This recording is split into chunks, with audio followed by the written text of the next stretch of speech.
Bem-vindos a mais uma atualização da Academia de Educação Radiológica Online. Meu nome é Poliana Barbieri, eu estou cursando Fellowship em Imagem Avançada na Clínica DAP, em Curitiba. Agradeço aos editores seniors e juniors pela seleção dos artigos, a Ana Gabriela Souza pela tradução e a doutora Daniela Parente pela coordenação e supervisão do grupo no Brasil. O primeiro artigo é intitulado Recomendações para treinamento em neuroradiologia durante a residência em radiologia, pelo grupo de liderança dos chefes de seção da Sociedade Americana de Neuroradiologia, a SNR.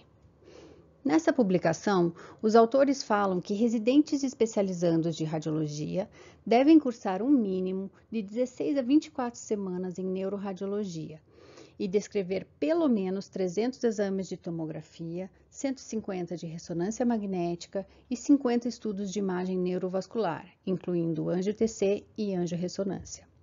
Tudo sob a supervisão e orientação de um neuroradiologista. Ao final da residência, é altamente recomendável que o conhecimento e o desempenho sejam testados por uma instituição reconhecida. É desencorajado que residentes que não tenham cumprido essas recomendações acima trabalhem com diagnóstico por imagem em neuroradiologia, mesmo com exames mais simples. Para a prática independente e interpretação de neuroradiologia avançada, um fellowship reconhecido em neuroradiologia é recomendado. O segundo artigo é intitulado Curvas de complacência crânioespinhal. Experiência preliminar com uma nova ferramenta para avaliar suspeitas de fístulas venosas no líquor na mielografia por TC, em pacientes com hipotensão intracraniana espontânea. Nele, os autores desejam estimar a complacência do espaço crânioespinhal, traçar curvas de pressão-volume e correlacioná-las com pacientes com suspeita de fístula venosa cérebro-espinhal. Durante a mielografia em pacientes com suspeita de fístula venosa cefalorraquidiana, foi infundida a solução salina e as mudanças na pressão do líquor foram registradas e foram convertidas em curvas de complacência do espaço crânioespinhal. Após a análise, constatou-se que pacientes com fístulas venosas cefalorraquidianas confirmadas apresentaram maior complacência na pressão de abertura e complacência geral. Sobre o índice de volume e pressão, não houve diferença estatística entre os grupos. Chegou-se à conclusão que a análise preliminar das curvas de complacência do espaço crânioespinhal pode servir como uma ferramenta diagnóstica em pacientes com fístulas venosas cerebroespinhais conhecidas ou suspeitas. O terceiro artigo fala sobre a predição de desfecho clínico em pacientes com AVC isquêmico agudo de grandes vasos. Desempenho de Machine Learning versus o SPAN-100. Lembrando que o SPAN-100 é uma escala de prognóstico que utiliza a escala do NIH somada à idade do paciente em anos. Foi desenhada uma coorte multicêntrica retrospectiva de 1.431 pacientes com AVC isquêmico agudo, que foi subdividida em pacientes recanalizados e não recanalizados. Modelos de Extreme Gradient Boosting Machine Learning foram construídos para prever a pontuação do MRS em 90 dias usando recursos clínicos e de imagem. O NIHSS basal foi o preditor de resultado mais significativo entre todos os parâmetros. O volume central isquêmico na perfusão por tomografia, CTP, foi classificado como o biomarcador de imagem mais importante. O modelo desenhado com os recursos de melhor desempenho teve uma performance melhor que os outros modelos de Machine Learning e que o SPAN-100, e atingiu significância estatística para o total e para os pacientes não recanalizados. Concluiu-se que, em comparação com o SPAN-100, a seleção de recursos baseadas em Machine Learning avançado pôde identificar parâmetros com desempenho superior na previsão do resultado de recuperação para pacientes na admissão.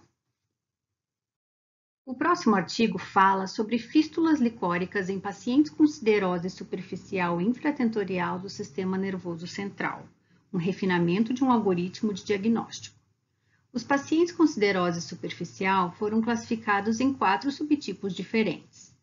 1. Siderose isolada envolvendo o cérebro supratentorial. 2. Siderose infratentorial simétrica sem um evento causador de sangramento intracraniano na história, a SSI tipo 1, que é idiopática. 3. Siderose infratentorial simétrica com um evento causador de sangramento intracraniano na história, SSI tipo 2, inclui causas identificadas e não identificadas de hemorragia. 4. Siderose infratentorial limitada, não simétrica. O objetivo desse estudo foi determinar a frequência de fístulas licóricas entre pacientes com o padrão de SSI simétrico na ressonância magnética. Isso incluiu pacientes com SSI tipo 1 e também pacientes com SSI tipo 2, com causa não identificada de hemorragia. Este foi um estudo unicêntrico realizado com uma parte retrospectiva e outra prospectiva. A parte retrospectiva foi a identificação do paciente com siderose superficial. Na segunda parte, todos os pacientes com SSI simétrica sem um evento de sangramento intracraniano causador na história foram avaliados com ressonância magnética quanto à presença de coleções epidurais com possibilidade de fístula licórica. Pacientes com SSI tipo 2 também foram selecionados em busca de fístulas se a etiologia do evento de sangramento não pudesse ser determinada.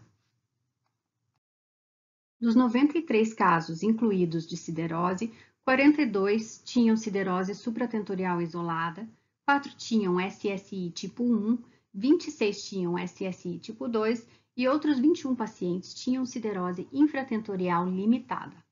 Na etapa seguinte, os 4 pacientes com SSI tipo 1 foram avaliados prospectivamente quanto à presença de fístula licórica, que foi positiva em todos os casos.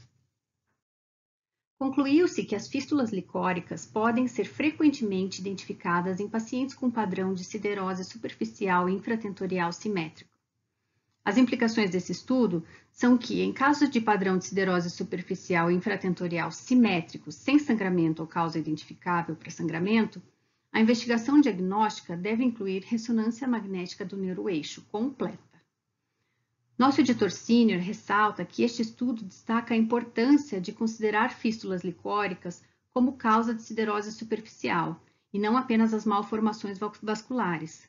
Notavelmente, as estimativas de frequência de siderose foram bastante baixas nesse estudo. No entanto, não tivemos dados sobre quais estudos utilizaram T2 estrela e quais utilizaram SWI. A prevalência provavelmente será maior se a sequência SWI for rotineiramente incorporada em protocolos de neuroimagem.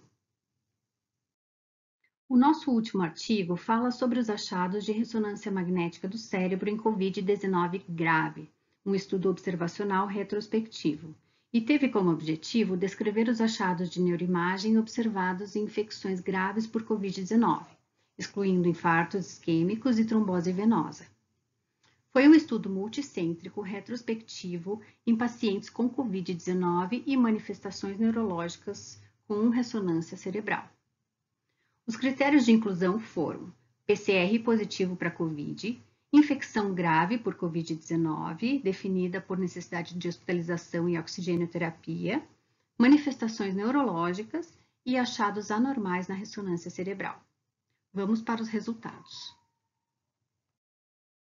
De 190 pacientes, as manifestações neurológicas mais comuns foram alteração do nível de consciência, 73%, 41% tiveram despertar anormal quando a sedação foi interrompida, 32% apresentaram confusão mental e 19% agitação.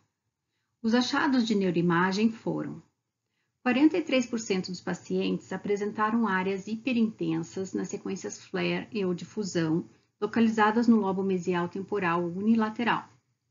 30% dos pacientes apresentaram lesões multifocais não confluentes hiperintensas nas sequências flare/difusão, localizadas na substância branca, com impregnação variável pelo meio de contraste, associadas a lesões hemorrágicas. 24% dos pacientes apresentaram microhemorragias extensas e isoladas na substância branca. 11% dos pacientes apresentaram áreas hiperintensas, extensas e confluentes na sequência flare, localizadas na substância branca tentorial. 5% dos pacientes apresentaram lesões ovaladas hiperintensas nas sequências flare e difusão, localizadas na região do esplênio do corpo caloso. 5% dos pacientes apresentaram lesões multifocais não confluentes, hiperintensas nas sequências flare ou difusão, com realce variável. 5% dos pacientes apresentaram encefalopatia necrotizante aguda. E 5% dos pacientes apresentaram lesões hiperintensas nas sequências flare ou difusão, envolvendo os pedúnculos cerebelares médios bilateralmente. Concluiu-se que houve correlação entre achados hemorrágicos e uma doença mais grave.